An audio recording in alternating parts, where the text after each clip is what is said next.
And so this would have been his 89th birthday. So I thought this was a good day. So anyway, thank you. We would appreciate so much for being here. And I just started with how Val met. Val always liked to say that the reason we met was because I stalked him. Well, now, that's not quite true, but what really happened was that I had a friend named Jim, and Jim and I were taking dance lessons at the Harding Center. And Jim said, Georgie, Val and I have formed the club called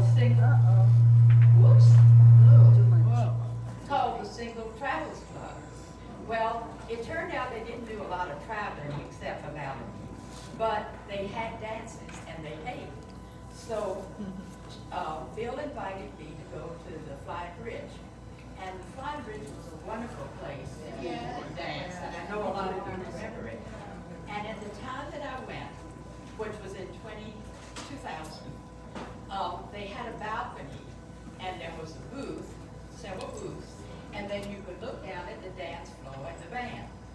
So we were drinking and talking, and then a lot of guys, and not too many of the women showed up that night, but they were lucky. Because they were upset, because there were already too many women. So anyway, Bill looks down and he sees Val sitting by himself at a table.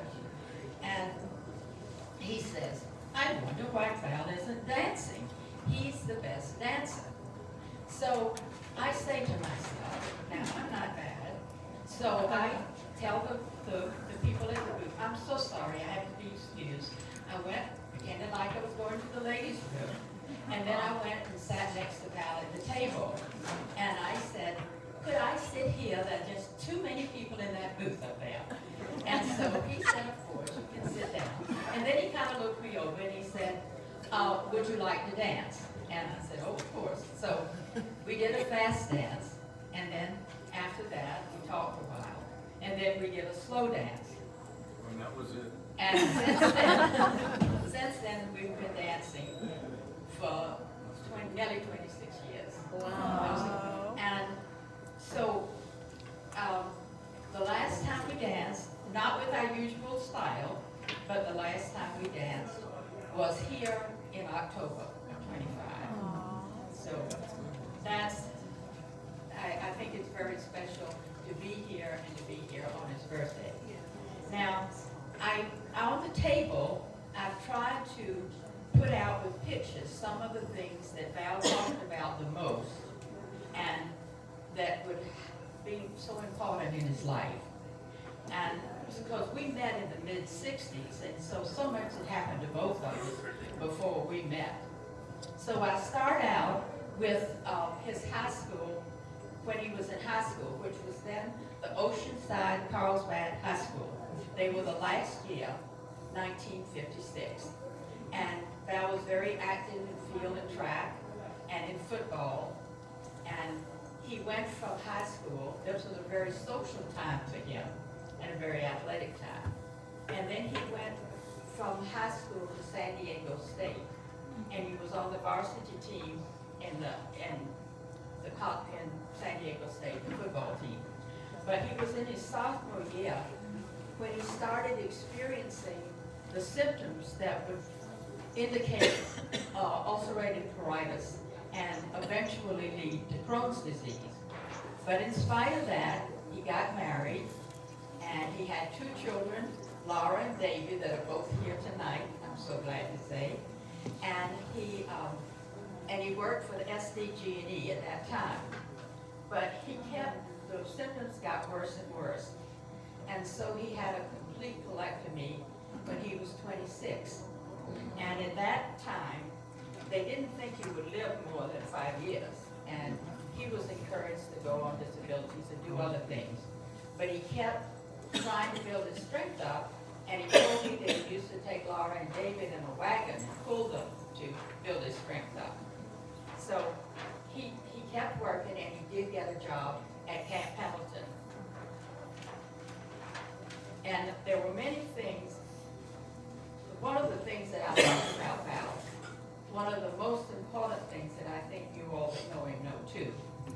somebody that always went forward. And if there was a big rock in the way, he would figure out a way to get around it. So when he had the ostomy, some people got in touch with him and told him there was an ostomy society in San Diego. Well, there then became a real need for an ostomy society here in North County. So Val and a few friends formed that North County Ostomy Society. It's now called the North County Support Group. And he was the president of it for a while. And they volunteered and they worked with people that had just had operations, how to take care of their stoma, that kind of thing. Fortunately, a lot of advances have been made in this kind of operation, and now they're not external bags like there are some that are necessary, but much of it's internal now. They've made wonderful progress. But anyway, because Val was a member of the Ostomy Society and was very outgoing, he became one of the delegates that traveled around to try to petition the government to pass the Americans with Disabilities Act. And you'll see on the table, Tobias. Now, Tobias was the teddy bear that Val took with him. How and why, I never knew. He just took him with him, and he had his own little tag.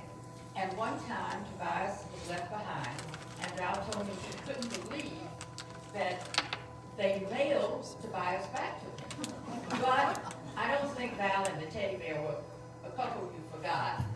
And he assured me that he did a lot of dancing with a lot of people he was trying to impress to pass the Americans with Disabilities Act. So anyway, you will see that.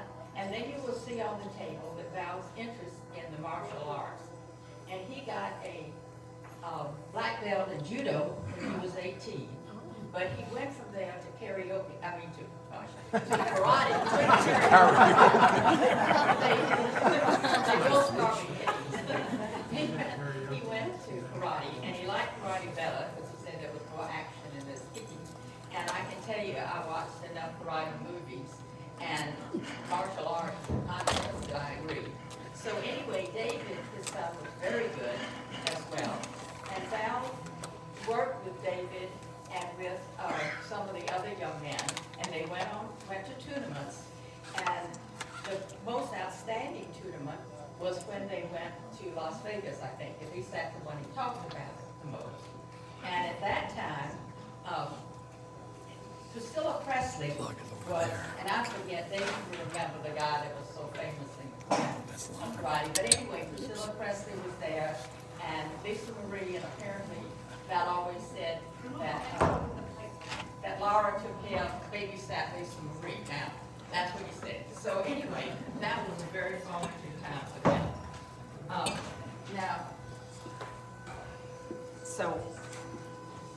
So the martial arts was one of the things that stayed with him. And when he was working at Camp Pendleton, there were a lot of Marines from Vietnam that were stationed at the Naval Station there at Camp Pendleton Hospital. And so they were demoralized, a lot of them that had abdominal wounds. And he got they got an organization going, or the Marines that were interested, these Marines, to learn to be scorekeepers and timekeepers. So they went to tournaments, and they met, ladies there, and it was